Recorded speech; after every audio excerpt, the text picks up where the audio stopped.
Compañeros, sean bienvenidos a una charla más el día de hoy.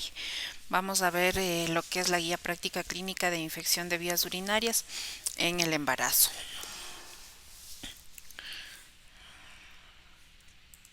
¿Ya? Entonces empezamos, ¿ya? Bueno, ustedes saben que las infecciones de vías urinarias constituyen una de las complicaciones más frecuentes durante el embarazo y tienen también un porcentaje un poquito elevado en lo que es la morbimortalidad tanto materna como fetal.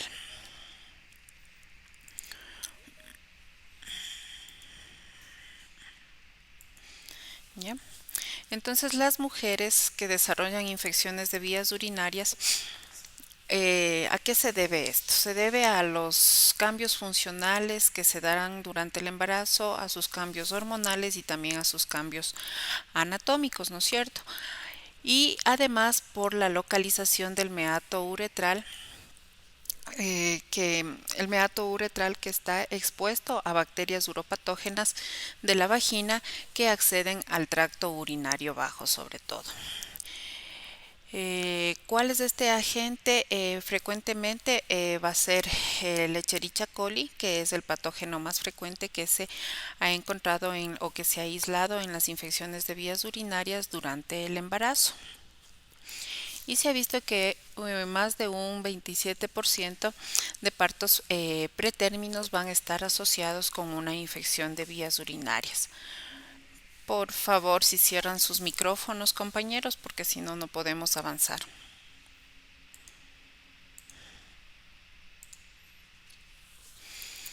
¿Ya? Entonces, com- cierren sus micrófonos, por favor.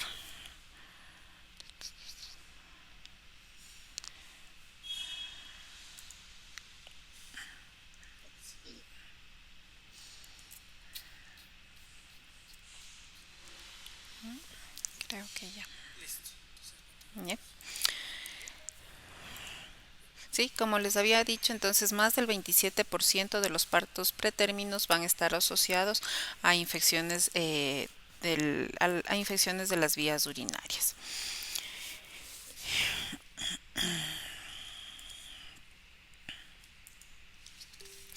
Entonces, ¿cuál es la historia natural de las infecciones de las vías urinarias durante el embarazo?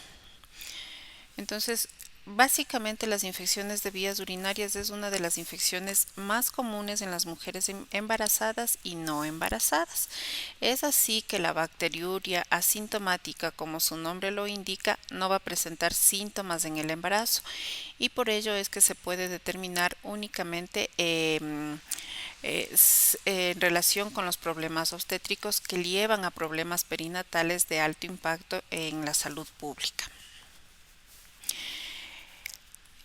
Por esta razón es que se debe hacer un tamizaje apropiado para detectar como lo recomienda la Asociación Americana de Obstetras y Ginecólogos. Es así también que la cistitis y la pielonefritis van a presentar en cambio sintomatología, por lo que la atención oportuna va a ser más frecuente. Entonces, los cambios fisiológicos que se dan durante el embarazo, como es la compresión mecánica por el crecimiento del útero, la relajación del músculo liso inducido por la progesterona, los cambios en el pH urinario, así como glucosuria y aminoaciduria, estos van a ser factores que van a propiciar que se dé una bacteriuria asintomática y que puede progresar en ocasiones hasta pielonefritis. Entonces, las infecciones de vías urinarias que no complicadas en muy raras ocasiones van a progresar a una enfermedad severa si tienen un tratamiento apropiado. Y básicamente el pronóstico de las infecciones de vías urinarias durante el embarazo con un tratamiento adecuado es muy favorable y costo efectivo. Entonces, ¿cómo se define una infección de vías urinarias? Básicamente es la existencia de gérmenes patógenos en la orina por infección de la vejiga o el riñón. Y los síntomas que la van a acompañar van a variar de acuerdo al sitio de la infección, que también puede ser asintomáticas. Entonces, estas infecciones de vías urinarias se van a clasificar de acuerdo al sitio donde se proliferan estas bacterias. Pueden ser bacteriurias asintomáticas, que es en la orina, puede ser una cistitis en la vejiga y pielonefritis en el riñón. Entonces, esta es su clasificación, ¿no? Bacteriuria asintomática. La bacteriuria asintomática se define como la presencia de bacterias en orina detectada únicamente por urocultivo, cuando existe más de 100.000 unidades formadoras de colonia por ml y que no tengan síntomas típicos de infección aguda del tracto urinario. La otra es cistitis aguda, que es la infección bacteriana del tracto urinario bajo, ¿no? Y esta se va a acompañar de sintomatología, como es urgencia, frecuencia, disuria, piuria y hematuria. Y aquí no se evidencia afectación sistémica. Y la pielonefritis, en cambio, es la infección de la vía excretora urinaria alta y parénquima renal de uno o ambos riñones. Y aquí sí se va a acompañar de síntomas o de afectación sistémica como fiebre, escalofrío, malestar general, dolor costo-vertebral y en ocasiones pueden presentar náusea, vómito y hasta deshidratación. Entonces, aquí es importante hacer una elección del antimicrobiano dirigido principalmente a los agentes etiológicos más frecuentes y que sobre todo sean seguros para la madre y el feto. Entonces, el medicamento de elección en nuestro medio, en nuestro país, es la nitrofurantoína. ¿Por qué? Porque tiene bajos niveles de resistencia, al igual que la fosfomicina y las cefalosporinas, que son alternativas para a la nitrofurantoína. Lo que sí no se recomienda por ningún motivo es la ampicilina o los inhibidores de beta-lactamasas, ya que estos tienen altas tasas de resistencia local en nuestro medio, ¿no? Entonces, ¿cómo hacemos lo que es prevención de las infecciones de vías urinarias en las embarazadas? Como saben, en el primer nivel, aparte de la prevención, es importante también realizar lo que es la promoción, ¿sí? La promoción de la salud y la detección de factores de riesgo para de pronto desarrollar infecciones de vías urinarias. Entonces, lo que recomienda la guía es el consumo de abundantes líquidos. Se dice más de 2 litros al día, que haya un vaciamiento completo de la vejiga. Por favor, no manipulen las diapositivas, compañeros. Sí, que tengan un vaciamiento completo de la vejiga en forma frecuente y que después de tener relaciones sexuales se haga un aseo genital adecuado y el uso también de la ropa interior, que ésta sea de preferencia de algodón. También hay una recomendación dentro de lo que es la prevención de infecciones de vías urinarias, que es el consumo de jugo de arándano y lactobacilos probióticos, que pueden también contribuir, pero no es que son suficientes para prevenir infecciones de vías urinarias recurrentes. Hay evidencia de que el jugo de arándano o el mortiño aquí en nuestro país puede disminuir el número de infecciones de vías urinarias sintomáticas en un periodo de 12 meses, sobre todo en infecciones de vías urinarias recurrentes, pero sin embargo no está claro ni en qué dosis ni cómo se lo debe administrar. Cuando hay antecedentes de infecciones del tracto urinario confirmadas, se dice que es un predictor también de bacteriurias asintomáticas durante el embarazo. Y se debe investigar el antecedente de infecciones de vías urinarias previas confirmadas en las embarazadas. ¿Ya? Eso en cuanto a la prevención y promoción para evitar infecciones de vías urinarias en el embarazo. ¿Cómo hacemos entonces el diagnóstico de bacteriurias asintomáticas? Durante las visitas prenatales en nuestra consulta es necesario hacer el tamizaje de las infecciones de vías urinarias, sí, ya que la mayoría de estas pacientitas estarán asintomáticas en un inicio. Entonces, siendo el diagnóstico preciso de una infección de vías urinarias, la base del tratamiento se la debe tomar en consideración a estos criterios, ¿no? Entonces, primerito, el examen general de orina o en tirillas reactivas, que son los dipsticks. Ya estas pueden detectar leucocituria, nitritos y bacterias que van a tener una sensibilidad baja, ¿no? Que es del 50%. Más que nada va a disminuir si es que hay presencia de leucorrea. ¿Ya? Entonces, además que las tiras reactivas no se deben utilizar para el tamizaje. Es necesario hacer el urocultivo, ¿sí? Entonces, el urocultivo es la prueba de elección para el diagnóstico de las bacteriurias asintomáticas.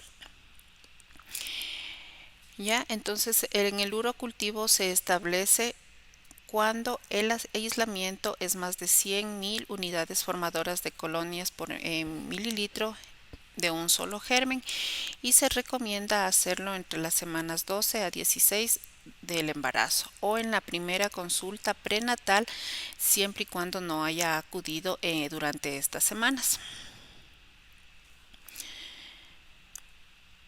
Ya, aunque no se conoce el momento óptimo también para realizar el urocultivo ni la frecuencia, cuando se lo hace entre las 12 a 16 semanas de gestación, se detecta aproximadamente en el 80% de las pacientes con bacteriuria asintomática. ¿Ya? Y si en estas pacientes no son diagnosticadas y si no reciben un tratamiento oportuno, es muy probable que esta bacteriuria asintomática progrese a pielonefritis. ¿En qué porcentaje? Entre el 20 a 40% de los casos. Y obviamente esto se va a asociar con ruptura prematura de membranas, partos pretérminos y productos con bajo peso al nacer. Sí, es importante también que sepan que las pacientes con urocultivos de tamizajes negativos en el primer trimestre del embarazo no se las debe repetir el urocultivo para tamizaje, y porque solo el 1 al 2% de estas mujeres con cultivo negativo inicial van a desarrollar pielonefritis durante su embarazo. Eso en cuanto a la bacteriuria asintomática, cómo hacemos el diagnóstico. Ahora, ¿cómo diagnosticamos cistitis? Recordarán que la cistitis presenta sintomatología, entonces el diagnóstico se lo puede realizar en base a estos datos clínicos. No requiere solicitar un urocultivo para iniciar tratamiento, solo en base a la clínica podemos iniciar el tratamiento. Entonces, los datos clínicos de una cistitis va a ser disuria, polaquiuria, urgencia urinaria, así como piuria y hematuria en ausencia de síntomas vaginales, sin evidencia de enfermedad sistémica. ¿Ya? Entonces, tiene con esta sintomatología tiene una sensibilidad alta del 70 al 80% para el diagnóstico de cistitis.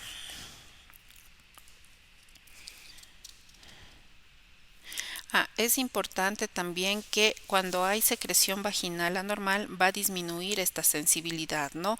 De los datos clínicos y del examen general de orina para el diagnóstico de cistitis. Importante hacer un buen examen físico para determinar si es que hay presencia de leucorrea, por ejemplo.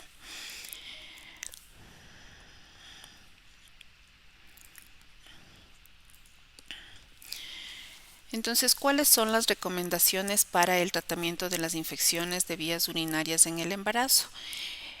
Empezamos por el tratamiento de la bacteriuria asintomática.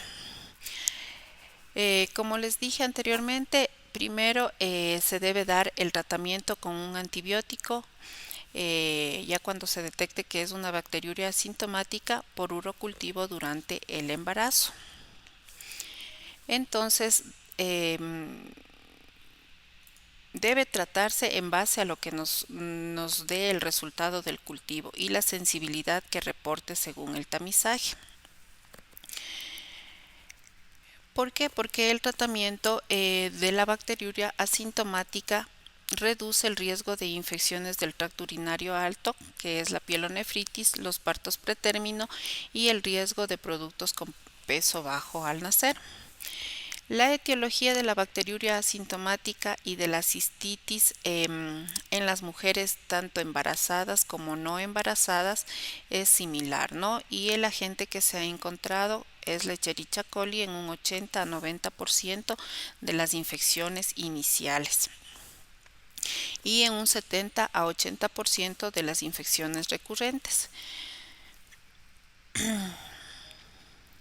¿Sí? Y esto no solo en el Ecuador, sino en el resto del mundo también es frecuente esta bacteria, la Escherichia coli. ¿Ya? Y los patrones de resistencia antimicrobiana van a variar también de acuerdo al sitio geográfico. En el Ecuador, por ejemplo, las tasas de resistencia, como ya les había dicho, son altas, muy altas para la ampicilina más sulbactam, la amoxicilina, para la amoxicilina más ácido clavulánico y las sulfas, por lo que no se recomienda el tratamiento empírico, al menos con estos fármacos. Ya, entonces previa a la toma de muestra del urocultivo vamos a iniciar el tratamiento con uno de estos fármacos, ¿no? Es así que el medicamento de elección es la nitrofurantoína de liberación retardada a dosis de 100 miligramos cada 12 horas y o la nitrofurantoína de 50 a 100 miligramos cada 6 horas. Estas no se las puede administrar sobre las 37 semanas. Por favor, cierren los micrófonos.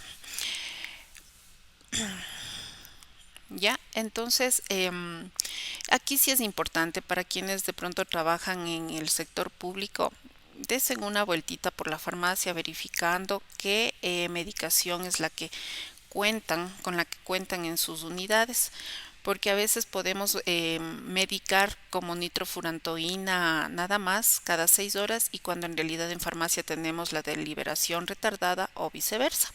Entonces es importante conocer qué medicación se expende en las farmacias, ¿no? Del sector público sobre todo. Ya, entonces la nitrofurantoína es es el medicamento de elección. Y las alternativas es la fosfomicina, que puede darse a dosis de 3 gramos vía oral en dosis única o 500 miligramos vía oral cada 8 horas. O las cefalosporinas de segunda generación de 250 a 500 miligramos vía oral cada 6 horas. Y la que más se usa es la cefalexina, ¿no? Más que nada porque las cefalosporinas mismo también son bien toleradas y seguras durante el embarazo. Ahora, la nitrofurantoína es también muy segura durante el embarazo y más que nada logra concentraciones terapéuticas solo en orina y presenta un nivel bajo de resistencia a los uropatógenos.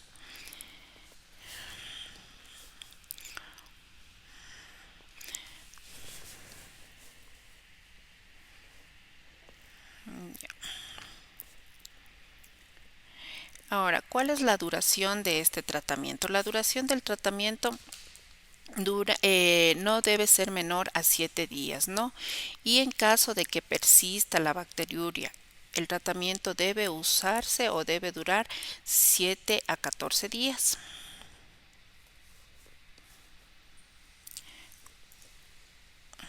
Es importante esto realizarlo, ¿no? Y es la recomendación que luego del tratamiento hay que realizar un cultivo de control para corroborar si se eliminó o no la bacteriuria asintomática. Si es que no, hay que extenderlo hasta los 14 días de tratamiento. ¿Cuál es el tratamiento para la cistitis?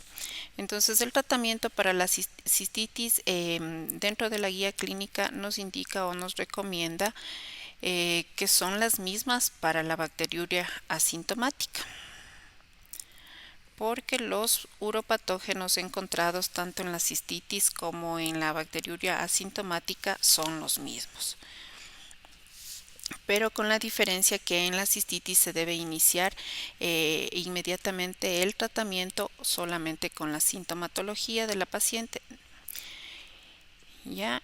Y luego sí se va a tomar la muestra para hemo y urocultivo con los fármacos ya sugeridos, pero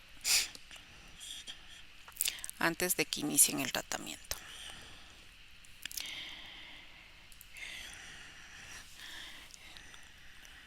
Algo importante también antes de pasar a la referencia es cómo o cuál es el seguimiento y la vigilancia que se da en estos casos.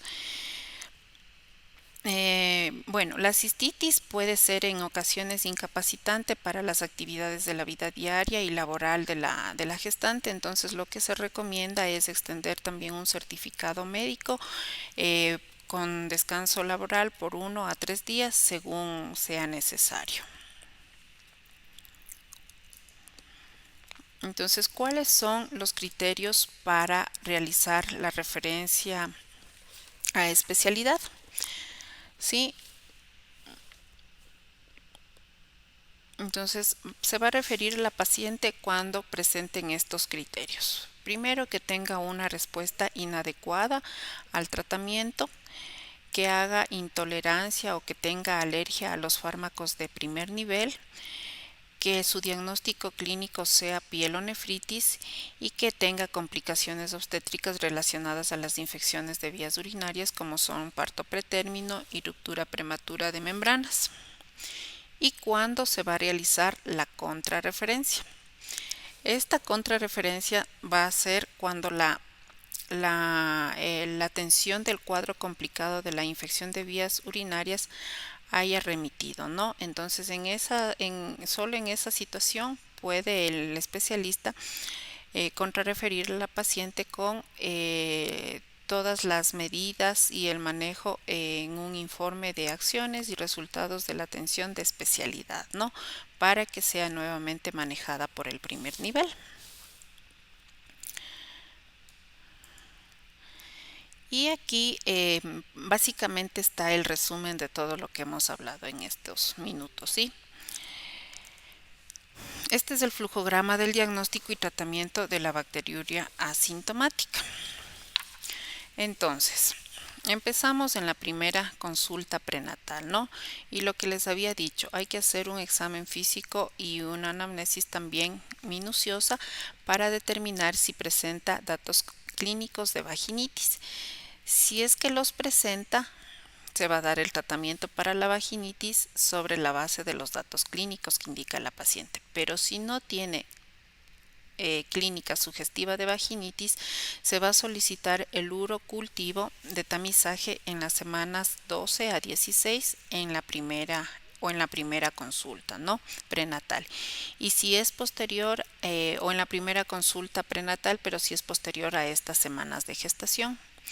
Entonces, si este cultivo es negativo, se continúa como un control prenatal de bajo riesgo, pero si es positivo, iniciamos tratamiento con lo que habíamos dicho, nitrofurantoína de liberación retardada 100 miligramos cada 12 horas o solo nitrofurantoína de 50 a 100 miligramos cada 6 horas. Recordando que no podemos administrar por encima de las 37 semanas. Podemos utilizar también fosfomicina 3 gramos bioral dosis única o 500 miligramos cada 8 horas. Y las cefalosporinas de primera generación de 250 a 500 miligramos vía oral cada 12 horas. Una vez que terminamos el tratamiento, solicitar nuevamente un urocultivo de control y si este es negativo, el control prenatal continúa como de bajo riesgo, pero si es que es positivo, se considera una bacteriuria asintomática y deberíamos extender el tratamiento hasta 14 días. Eso en la bacteriuria asintomática. Y en el flujograma de diagnóstico y tratamiento de la cistitis, la condición aquí es que la paciente presente sintomatología de infección de vías urinarias baja, ¿sí? Como urgencias, frecuencia, disuria, piuria y o hematuria. Entonces, si tiene, aparte de esta sintomatología, tiene signos o síntomas de afectación sistémica, se la cataloga como una probable pielonefritis y se hace la referencia a especialidad para el tratamiento con antibiótico terapia, ¿no? Pero si no tiene afectación sistémica, damos tratamiento con antibiótico terapia y posterior a ello solicitamos un urocultivo de control. Igualmente, si en este cultivo es negativo, continuamos con el control prenatal de bajo riesgo, pero si es positivo, hacemos la referencia a un nivel superior por una IBU recurrente. Listo. Ya, hasta aquí el tema de las infecciones de vías urinarias. Tal vez tienen alguna inquietud antes de avanzar al otro tema que vamos a ver el día de hoy.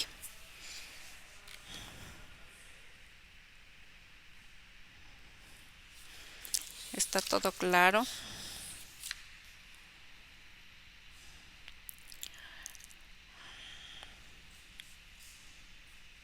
Buenas noches. ¿Cómo está? Buenas noches, dígame.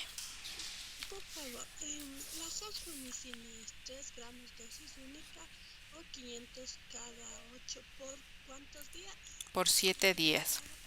Por Por 7, 7 días. sí, Si vamos a dar con horarios sería completar 7 días. claro, con 7 días hay que completar los 7 días hasta los ¿Cuándo 14 días. deberíamos darle dosis única o tratarle por 7 días más o menos? Ya depende también de la paciente, porque recuerden que la fosfomicina causa muchos efectos adversos como náuseas, vómitos, entonces depende también de la paciente, ¿no? O sea, puede ser en 3 gramos, una dosis única, o si no, cada 8 por 7 días. Gracias. Bueno, ¿alguna otra inquietud con respecto a las infecciones? Buenas, Buenas noches. buenas noches. Como tenemos infecciones de vías urinarias frecuentes en el embarazo, he escuchado que les dan un tratamiento supresivo. ¿Qué medicamento sería de elección el tratamiento supresivo, la dosis y cuándo doy un tratamiento supresivo exactamente? Bueno, en las infecciones recurrentes, según indica la guía, la medicación, podemos utilizar nitrofurantoína, como dice la guía, primero 7 días, ¿no es cierto? Si ahí identificamos que es recurrente, podemos extenderla hasta 14 días. Pero si esta continúa recurrente por varios periodos durante el embarazo, lo aconsejable es hacer ya referencia, no referencia al segundo nivel para el tratamiento ya por especialidad. Ya, una vez que la paciente me llega a mí por la referencia, ¿cuál sería la conducta? Usted es de segundo nivel. Sí, Ya, bueno, ahí recuerden que nuestras guías de práctica clínica son de primer nivel y nosotros estamos laborando en el primer nivel. Entonces yo mal haría en darle alguna sugerencia, no podría indicarle qué otro. Entonces, según la guía, lo que dice es que pueden utilizar lo que es fosfomicina o las cefalosporinas de segunda generación, porque en primer nivel lo que utilizamos específicamente es la nitrofurantoína. ya, gracias. Bueno, ¿alguna otra inquietud?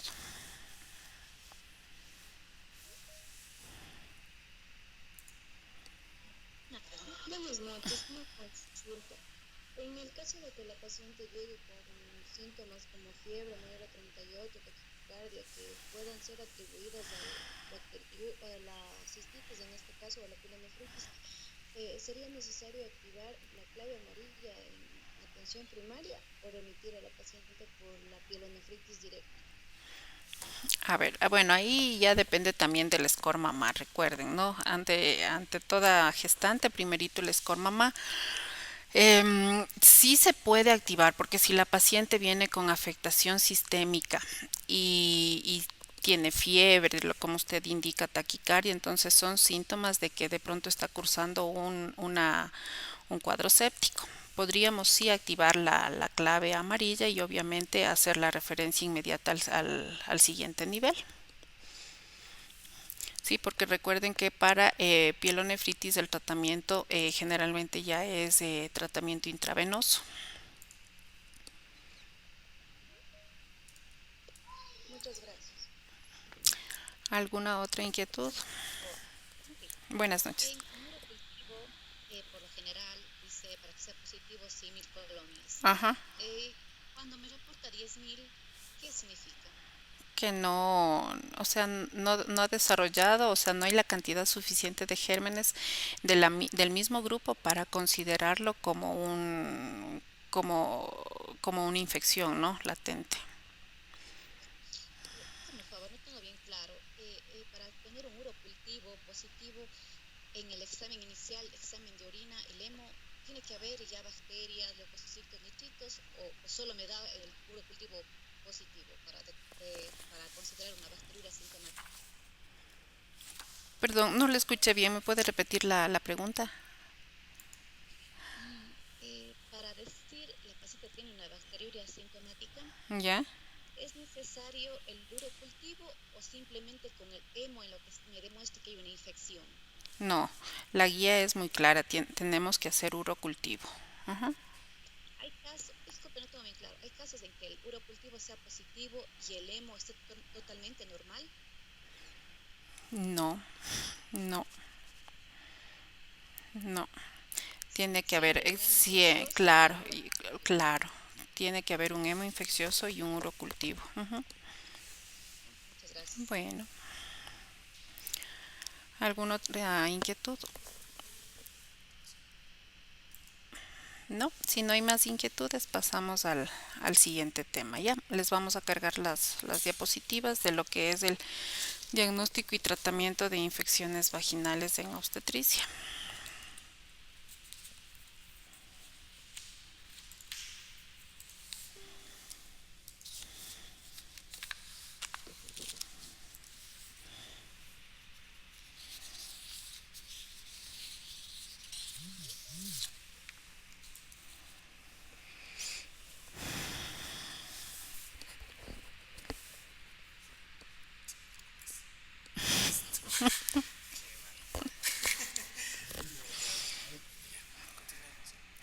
Cierren sus micrófonos, por favor.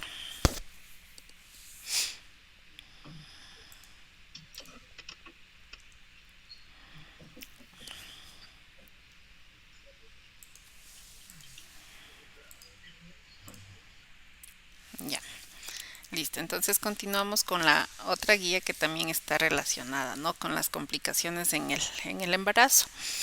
Entonces la siguiente son la guía igual del 2014, que es el diagnóstico y tratamiento de las infecciones vaginales en obstetricia. Entonces, las infecciones igual, al igual que la IBU, las infecciones vaginales también constituyen una de las causas más importantes de morbilidad materna y morbimortalidad perinatal. Y también es una de las causas más frecuentes de la consulta en obstetricia, ¿no? Entonces, las mujeres embarazadas que también van a desarrollar fácilmente infecciones vaginales debido también a los cambios tanto funcionales y hormonales que se dan. Es así que la vaginosis bacteriana es un trastorno frecuente que se caracteriza por cambios en su flora vaginal normal. Flora vaginal normal que está predominada por los lactobacilos, que estos a su vez van a ser reemplazados por agentes patógenos como la Gardnerella vaginalis o Tricomona, entre otros. Entonces, cuando hay esta alteración y provoca las infecciones vaginales, se ha visto que se asocian a los abortos espontáneos, ruptura prematura de membranas, partos pretérminos y endometritis postparto. Entonces, justamente esta alteración de la endometritis postparto y también a la enfermedad pélvica inflamatoria posterior al parto, si no reciben un tratamiento adecuado, van a requerir también ya luego un análisis clínico y de laboratorio para determinar de pronto otra etiología que pueden ser poco frecuentes.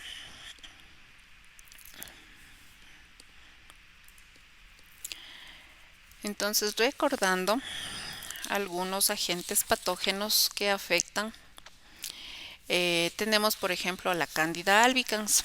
¿Sí? Entonces la Candida albicans es un hongo diploide asexual saprofito y este hongo produce el 90% de los casos de las infecciones vaginales. ¿Sí? Entonces, la candidiasis, que es la vaginitis causada por la Candida albicans, se encuentra presente en el 70 a 90% de las candidiasis. Otro agente patógeno es la Gardnerella vaginalis, que en cambio es una bacteria inmóvil anaerobia facultativa y que anteriormente era conocida como Haemophilus vaginalis, y su hábitat natural es la vagina, ¿no?, humana. Recuerden también que los lactobacillus de Dodderlein o lactobacillus, estos son bacterias gram positivas anaerobias que se encuentran igual en la flora vaginal normalmente. Y el otro agente patógeno, que es la Trichomona vaginalis, que es un protozoo patógeno flagelado, ¿no? Entonces, pero únicamente se encuentra en los humanos y también se encuentra en el tracto urogenital tanto de los hombres como de las mujeres, y es el causante de las tricomoniasis urogenitales y que se transmite por vía sexual.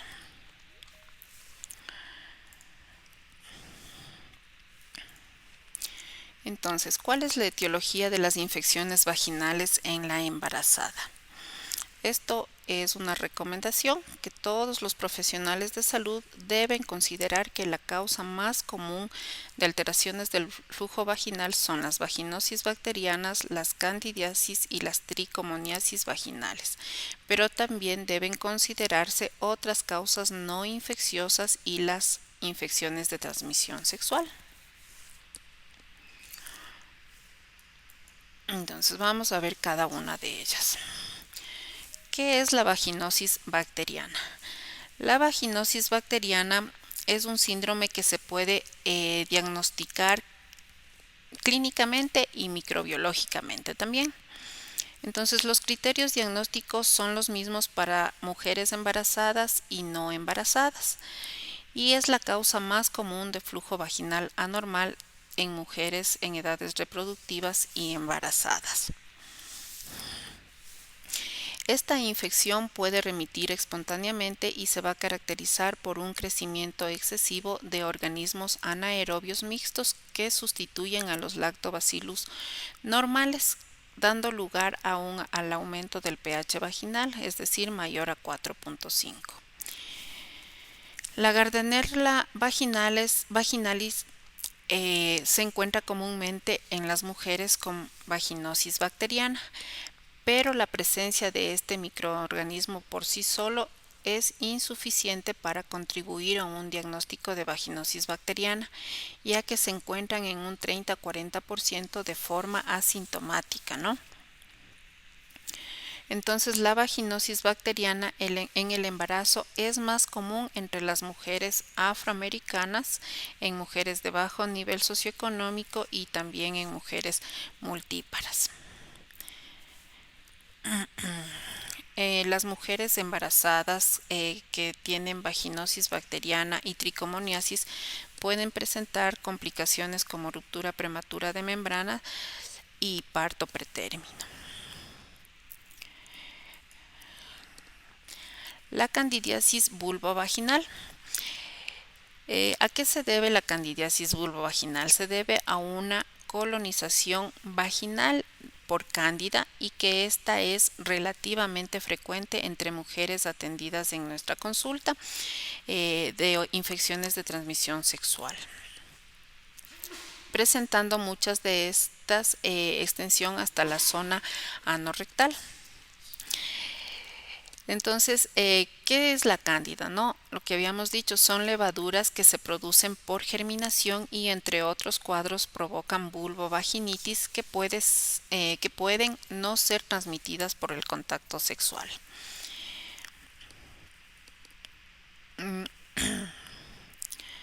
Entonces, la cándida albicans es la que se presenta en un 70 a 90% de los casos, y especies no albicans como la cándida glabrata representan el resto de las otras infecciones. ¿Sí? Entonces es más común la cándida albicans. La presencia de cándida en la zona vulvovaginal no requiere necesariamente tratamiento a no ser que sea sintomática. Y esto se da únicamente en el 10 a 20% de las mujeres que tienen colonización vulvovaginal. La otra infección es la tricomoniasis vaginal. Entonces, las vaginitis por tricomonas van a estar causadas por la tricomona vaginalis, que como habíamos dicho es un protozoo flagelado unicelular que se contagia únicamente fundamentalmente por transmisión sexual. Esta infección habitualmente es asintomática en el hombre y supone el 20% de todas las vulvovaginitis. Además que las infecciones por tricomona vaginalis constituyen una de las infecciones de transmisión sexual más frecuentes en el mundo. Es así que en las embarazadas se va a asociar a partos pretérminos, recién nacidos de bajo peso y ruptura prematura de membranas. Entonces, en cuanto a la prevención y detección de factores de riesgo de la infección vaginal en la embarazada, es necesario de que se cumpla con algunas recomendaciones que dio la OMS. Entre ellas, primerito, la educación, ¿no? Educación de los individuos en riesgo sobre las modalidades de transmisión de la enfermedad y los medios para reducir el riesgo de transmisión. Otra recomendación es que se haga una detección de la infección en sujetos asintomáticos y en sujetos que presentan síntomas, pero que probablemente no consulten servicios diagnósticos y terapéuticos. La otra recomendación es que se dé un tratamiento efectivo a los individuos infectados que acuden a nuestra consulta. Y la última recomendación es que aparte del tratamiento se haga educación de las parejas sexuales de individuos infectados.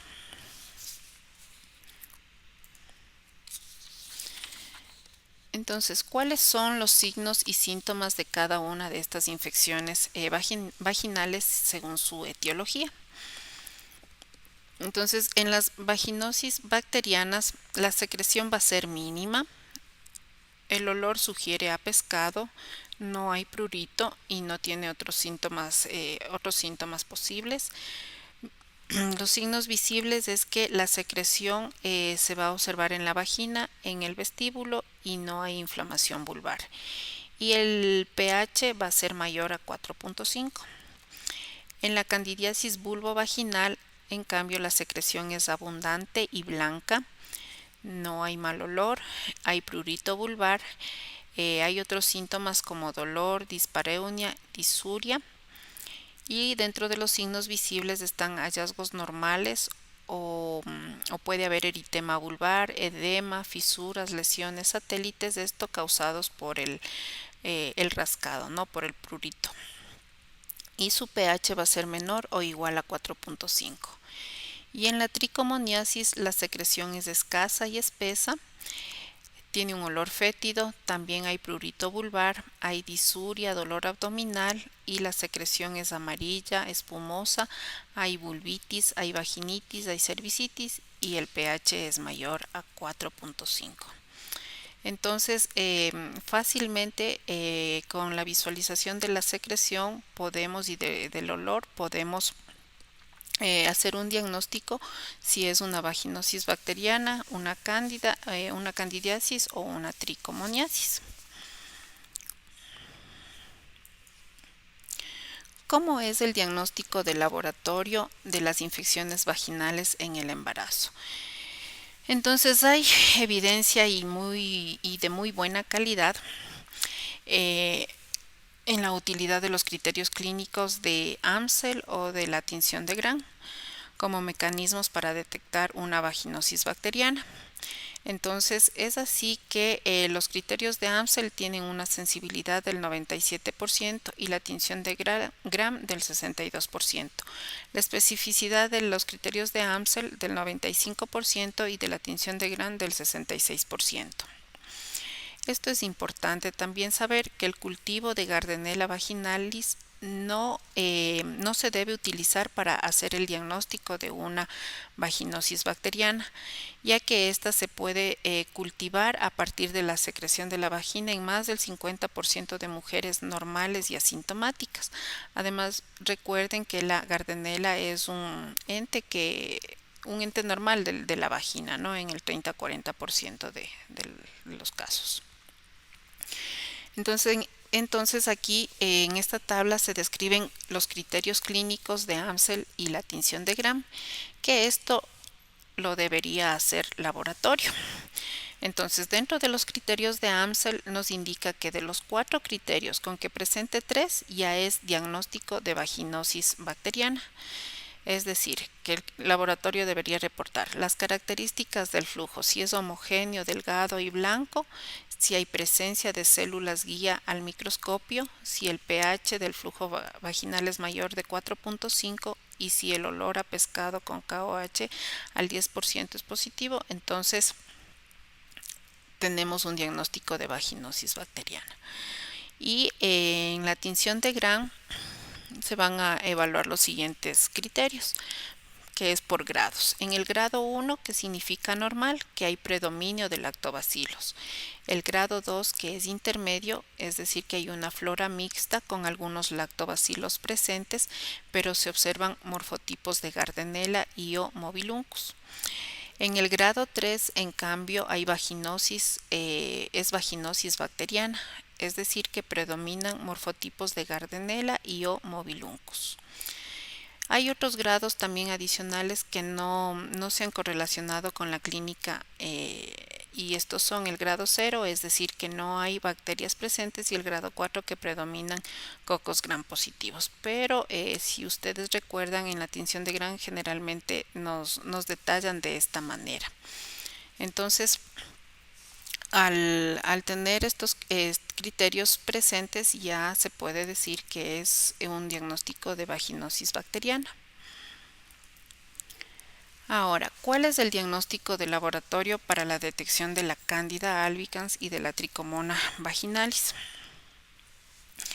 Básicamente, el estudio microscópico de rutina va a ser la prueba estándar para el diagnóstico de la candidiasis vulvovaginal, y el cultivo se lo debe realizar ante la sospecha de una candidiasis vulvovaginal complicada únicamente.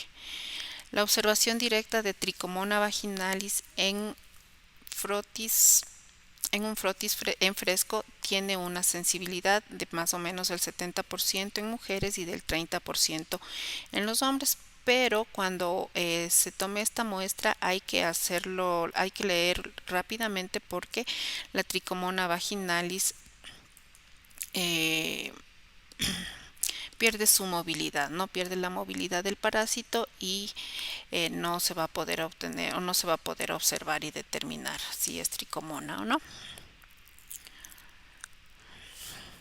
Eso en cuanto al diagnóstico. En cuanto al tratamiento de la infección vaginal en el embarazo, en la guía prácticamente hay muchas recomendaciones. Y es así que en el tratamiento de la vaginosis bacteriana nos indica que el tratamiento de la pareja masculina no ha demostrado ser eficaz en prevención de la recurrencia de vaginosis bacteriana. Por lo tanto, las pruebas de rutina y el tratamiento de las parejas sexuales no se recomiendan actualmente, a pesar de no existir resultados concluyentes. Y recordarán, pero dentro de los criterios que les leí de la prevención que decía la OMS, uno de ellos decía en cambio dar el tratamiento a la pareja. Entonces al menos yo personalmente sí doy tratamiento a la pareja. No sé ustedes qué opinan.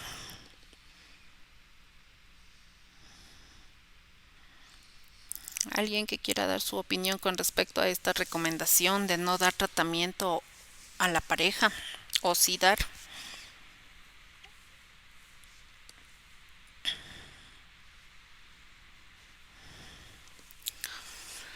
Avancemos. A ver, entonces en la vaginosis bacteriana durante el embarazo también que se asocia a eventos adversos, en particular el aumento del riesgo de parto pretérmino, como cualquiera de las otras infecciones vaginales. El tratamiento de la vaginosis bacteriana antes de las 20 semanas de gestación en mujeres con antecedentes de parto pretérmino previo pueden reducir los resultados adversos en el embarazo, pero actualmente hay pocas pruebas de que la detección y el tratamiento universal de mujeres con vaginosis bacteriana asintomática puede evitar un parto pretérmino. Sí, también existe evidencia suficiente para recomendar el tratamiento de rutina en mujeres embarazadas asintomáticas que asisten a la consulta de ginecología y que tengan vaginosis bacteriana.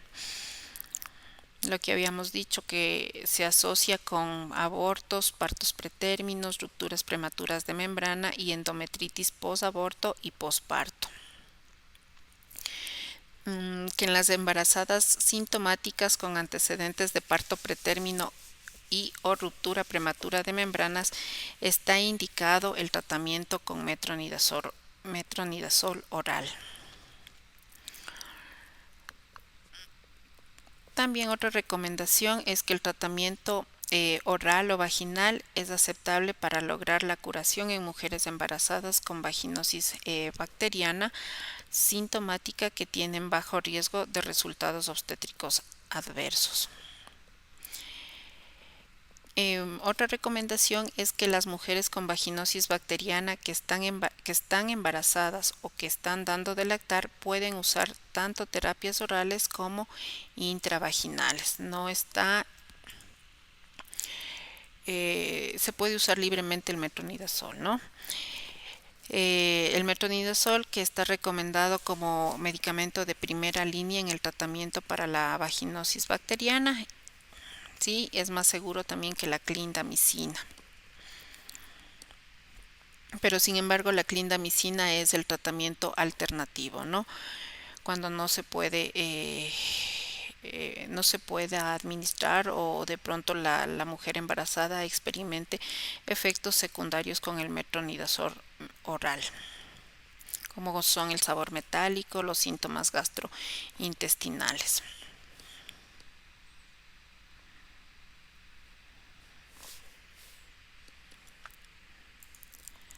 ¿Ya?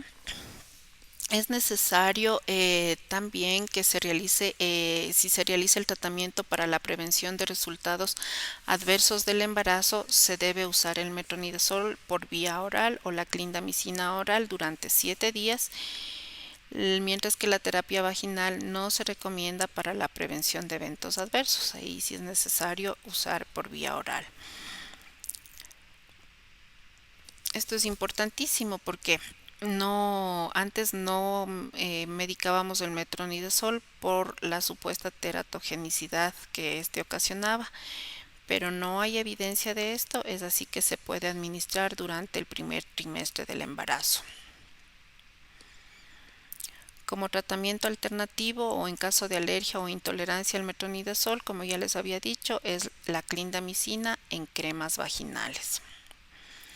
Y el uso de dosis altas de metronidazol para el tratamiento de las vaginosis bacterianas en mujeres durante el periodo de lactancia puede afectar el sabor de la leche materna, y cuando se administra clindamicina oral aparecen pequeñas cantidades de clindamicina en la leche materna, por lo que es preferible usar de manera tópica.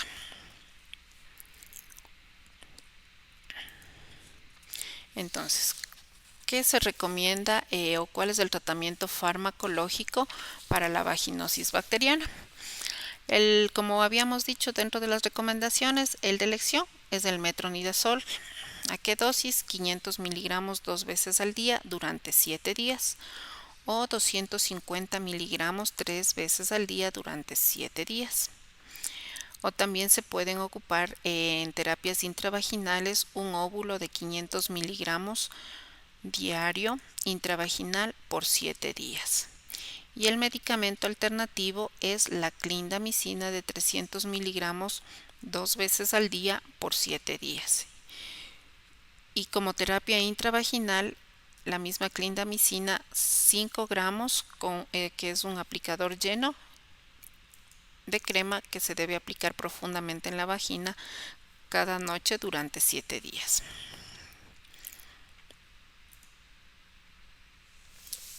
El tratamiento farmacológico para la tricomoniasis vaginal, que es el medicamento de elección al igual que en la vaginosis bacteriana, es el metronidazol. 2 gramos en dosis única a cualquier momento del embarazo o metronidazol 500 miligramos 2 veces al día por 7 días. Y el medicamento alternativo es básicamente repetir el metronidazol 500 miligramos por 7 días más hasta completar los 14 días. Ya antes de pasar a lo que es la terapia farmacológica de la candidiasis vulvovaginal, es importante primero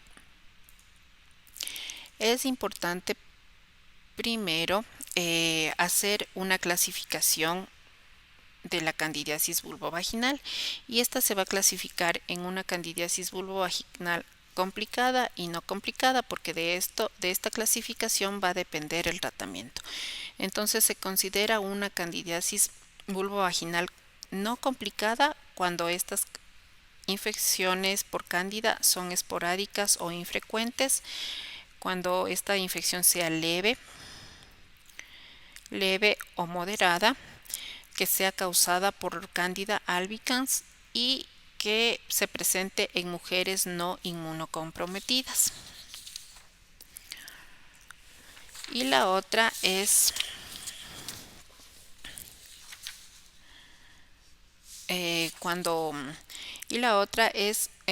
la candidiasis vulvovaginal complicada, que esta es cuando se presenta en mujeres que tengan diabetes mellitus no controlada, que sea una candidiasis vulvovaginal severa,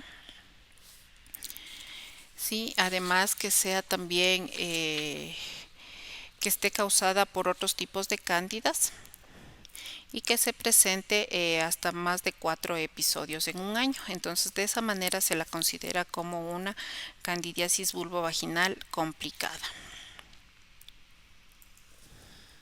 ¿Ya?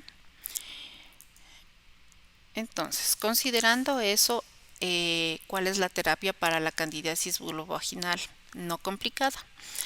El medicamento de elección de manera oral no lo tenemos, pero sí terapias intravaginales únicamente con clotrimazol al 1%, que se debe aplicar 5 gramos, es decir, el aplicador lleno, y se lo aplica profundamente en la vagina y en la vulva por la noche por 7 días. O si no, el clotrimazol al 2%, de igual manera aplicar 5 gramos profundamente en la vagina y en la vulva, pero por 3 días, ¿sí? igual revisar en sus farmacias que el clotrimazol a qué concentración tenemos, si es al 1 o al 2%. Y el Perfectamente, lo tengo aquí. Buenas noches. buenas Mira, noches. aquí me manipuló las diapositivas y no estamos siguiéndole con la imagen de la presentación. Estamos Ahí, terapia terapia, farmacológica. exacto. Ya. Entonces, dentro de la terapia farmacológica, repito, ¿no? Habíamos dicho que únicamente son por medio de cremas vaginales, considerando, pero si es para la candidiasis vulvovaginal no complicada. Entonces, podemos administrar el clotrimazol al 1%, 5 gramos, aplicar profundamente en la vagina y en la vulva cada noche por 7 días. O si no, el clotrimazol al 2%, también 5 gramos profundamente en la vagina y vulva, pero este por 3 días cada noche. ¿Cuál es el medicamento alternativo? El fluconazol de 150 miligramos, una tableta en dosis única. Pero aquí un paréntesis. Ustedes saben que el fluconazol tiene efectos teratogénicos, entonces hay que evaluar lo que es el riesgo-beneficio, si es que es necesariamente, o sea, podemos o no administrar, pero evaluando riesgo-beneficio. De ahí la terapia igual es solamente con cremas. El tratamiento alternativo que puede ser miconazol al 2%, 5 gramos, aplicar profundamente en la vagina y vulva cada noche por 7 días. O el miconazol al 4%, 5 gramos también, todas las noches en la vagina y vulva por 3 días. O si no, en supositorios de 100 miligramos intravaginal por 7 días o de 200 miligramos intravaginal por 3 días. Eso en lo que es la terapia farmacológica de la candidiasis vulvovaginal no complicada. Y en la candidiasis vulvovaginal complicada o recurrente, la terapia intravaginal igual, con el clotrimazol al 2%, 5 gramos, ¿no? Pero por 14 días. Y el medicamento alternativo también es el fluconazol, de 150 miligramos, pero una tableta cada 3 días. ¿Sí? 3 dosis, el día 1, 3 y 7, obviamente valorando lo que es riesgo-beneficio, al igual que en el otro caso. Y la otra crema alternativa que es el miconazol al 2% o al 4%, pero aplicarlo por 14 días.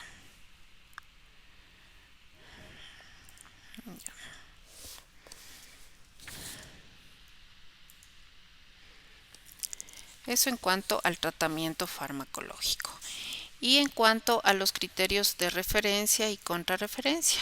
Entonces, ¿cuándo referimos a una paciente con infecciones vaginales?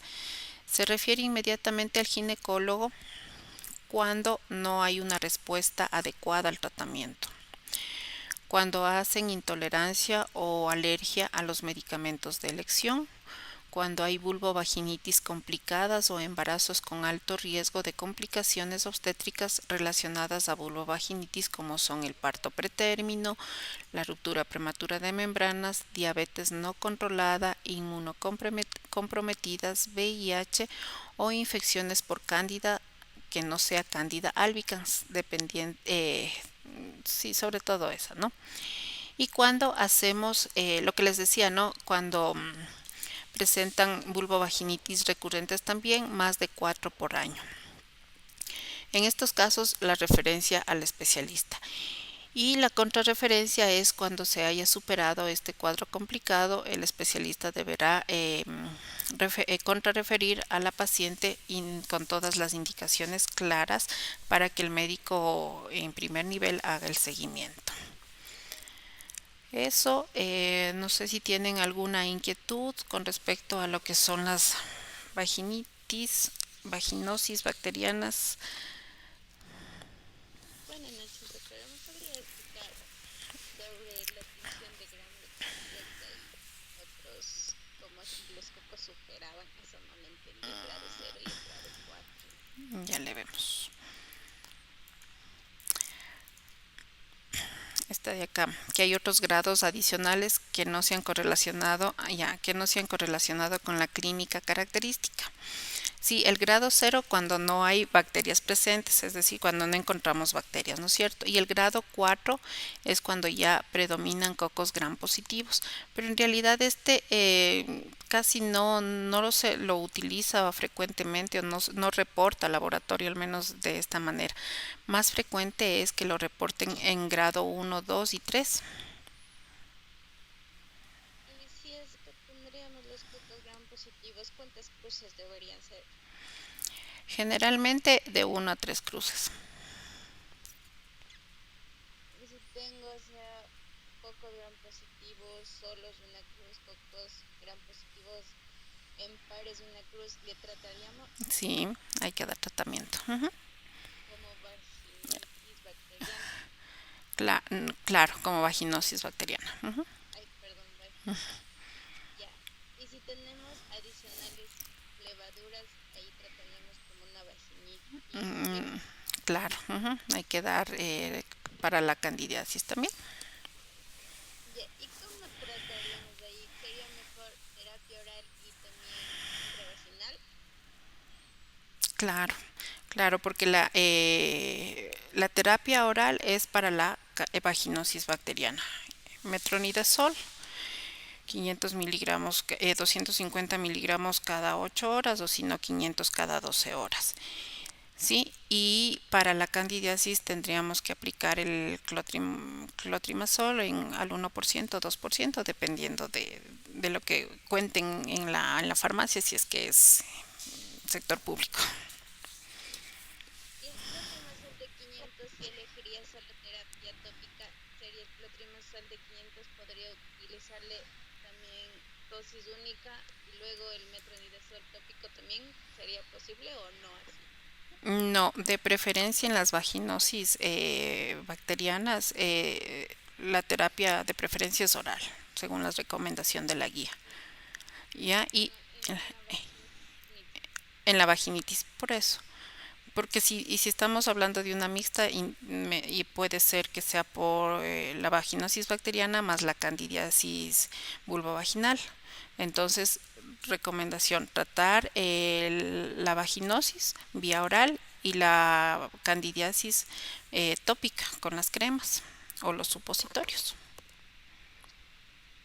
El clotrimazol al 1 y al 2% en recurrentes es igual hasta completar 14 días. 14 días, ajá. Ya. ¿Y también dosis máxima del clotrimazol de 503 o solo uno o dos por tiempo? 3, aquí está. ¿Dónde estaba? Óvulos 500 por 7 días. No, no, Intravagina. el clotrimazol.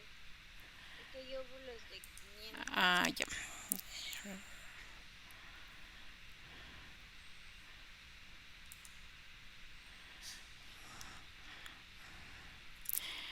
Ya, puede darle tres noches, por 3 noches. Ujú.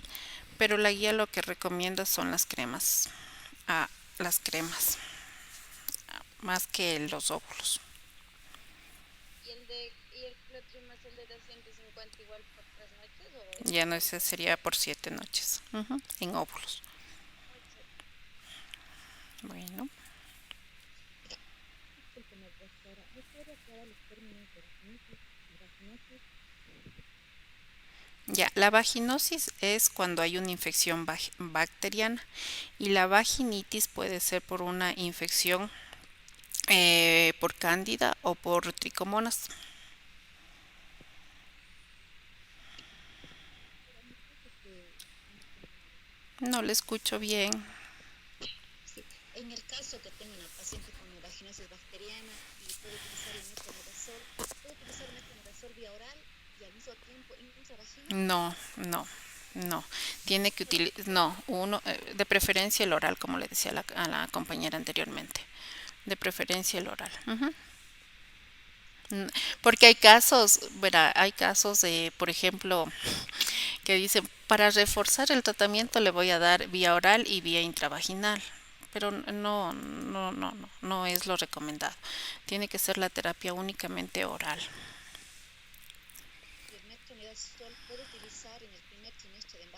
Sí, no, no hay evidencia de que sea teratogénico. Podemos utilizarlo desde el primer trimestre del embarazo. Ujú. Las pacientes gestantes por lo general tienen las secreciones vaginales aumentadas. ¿Cómo puedo diferenciar qué es una patógena y de una normal?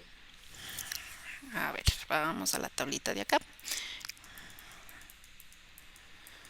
Aquí está. Sí, entonces tienen algunas características. Por ejemplo, si es que es abundante y blanca, entonces ya nos hace sospechar de una candidiasis, porque si usted se fija la vaginosis bacteriana, que estas dos son las más frecuentes, sí, aquí la secreción es mínima y también el olor es lo que le hace sospechar. Fíjense que en la candidiasis vaginal hay mal olor, no hay, perdón, no hay mal olor, y en la vaginosis es un olor sugestivo a pescado. En la tricomoniasis es fétido, también el prurito, ¿sí? Y acá, entonces, hay que basarse en este cuadrito que es muy, muy didáctico. Entonces, de acuerdo a estas características podemos ya hacer el diagnóstico, ¿no? Si usted se fija, son muy específicos para cada uno de ellos. A veces pacientitas que están con embarazo de 38 semanas y lactadas 2 y tienen abundante secreción, igual le puedo mandar el tratamiento según la bacteria o el hongo que esté ahí, Sí, ese término. Sí, sí. Ujú. ya, gracias. Bueno, alguien que tenga otra inquietud, tal vez. Buenas noches, una consulta. En el caso de que ya se haya utilizado metronidazol y la paciente continúa con secreción, se constata con el examen que continúa con la infección, ¿podremos votar a clindamicina o mantenernos con metronidazol hasta qué tiempo? Hasta los 14 días podemos alargar el tratamiento. Ujú. Extendemos 7 días más y posterior a ello, recuerden que esos ya son criterios de referencia para tratamiento por especialidad. Entonces, si la paciente no tuvo mejora con el tratamiento, o si sus vaginosis o vulvovaginitis son a repetición más de 4 en el año, entonces la paciente tiene que ser referida para el tratamiento por especialidad.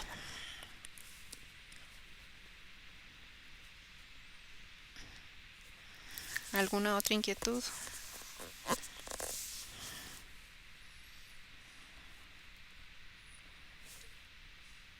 ¿No? Disculpe, ¿Así? ¿puedo dar la clindamicina oral en el primer trimestre? Sí, sí podemos dar la clindamicina. Ya, Sí podemos dar. Ujú. gracias. ¿Alguien más? Doctora, Cla- buenas noches. Buenas Quería noches. hacerle una consulta. Claro. Para volver a nivelar o a equilibrar el pH vaginal, ¿hay algún tratamiento que se le podría complementar a la paciente? Porque hay veces que hay unas candidiasis terribles, Ujú. muy Sí. ácidas o las vaginosis bacterianas cuando está demasiado alcalino. Entonces, con el tratamiento, ¿habría algún otro complemento farmacológico que se le pudiera ayudar? En la guía no especifica, pero de pronto, no sé, los aseos vaginales con yogur natural o con el vinagre, una copa en 1 litro de agua, eso ayuda. O lo mismo el yogur natural. Y en caso de candidiasis, el uso del bicarbonato para aseo genital ayudaría. No he leído en realidad con respecto a eso. No les sabría decir la verdad. Lo que sí he revisado es de lo que le dijo. Ujú. Ya, bueno, muchas gracias. Ya. ¿Alguna otra inquietud que tengan tal vez? Buenas noches, disculpe, con el tratamiento que nos acaba de decir del vinagre que sería, ¿cuántos días le podríamos recomendar o mandar? Por 7 días aproximadamente. Ujú. el aseo vaginal. Muchas gracias.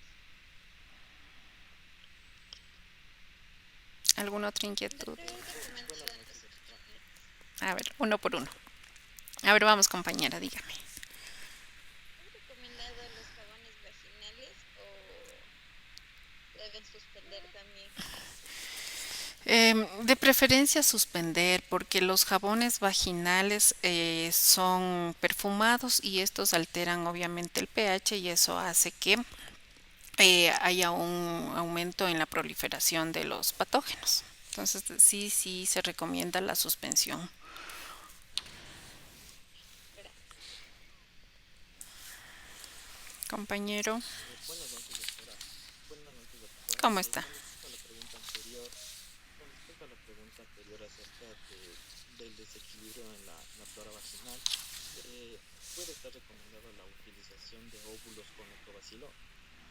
Sí, sí podemos, sí se puede porque recuerden que el lactobacillus es un ente o un germen que es propio de la flora bacteriana vaginal, entonces hace que se recupere también el pH de la vagina. Muchas gracias.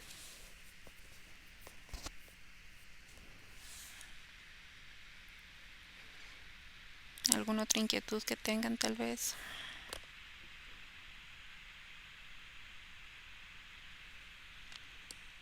¿No? Yo les hago una pregunta con respecto a lo que hablábamos de dar o no tratamiento a a las parejas. ¿Qué opinan ustedes?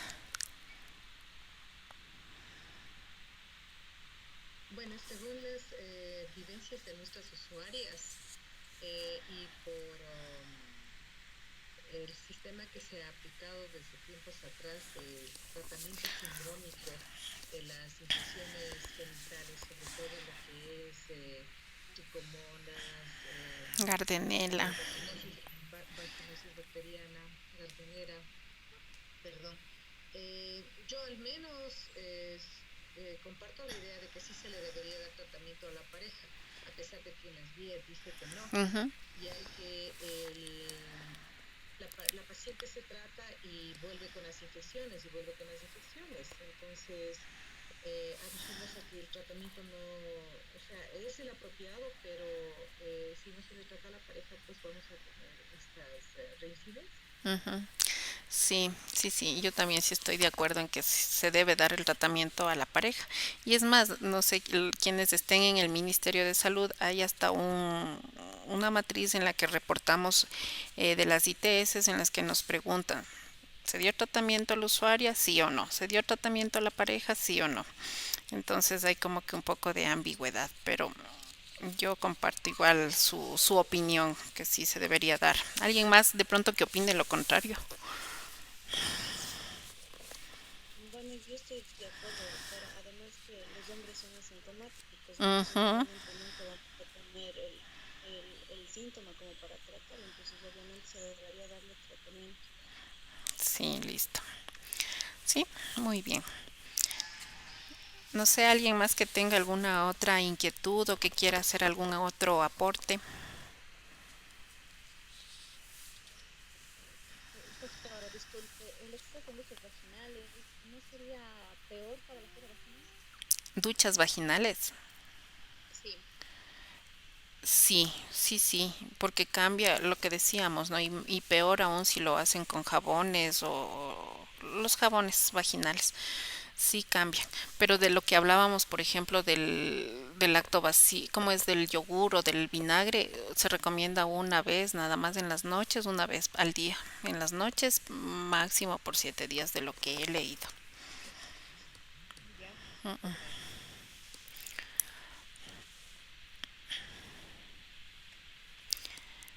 ¿Alguna otra inquietud? Miren que aquí dice que se consideran como factores de riesgo para el desarrollo de la candidiasis vulvovaginal el uso de ropa sintética y ajustada, así como los irritantes locales, lociones, sustancias y jabones perfumados. Entonces ahí también el tema de la ropa interior, que se recomienda que sea de algodón de preferencia. Listo, si no tienen ninguna otra inquietud, les agradecemos y nos estaríamos conectando el próximo martes con otro tema. Gracias, compañeros. Buenas noches, muchas gracias. Gracias. Muchas gracias, estimados profesionales. Mañana de estar subida la clase y la diapositiva. Les agradezco bastante por haber asistido hoy día. Nos oiremos y nos veremos el próximo martes. Ajá. Ya. Una buena noche para todos. Buenas noches.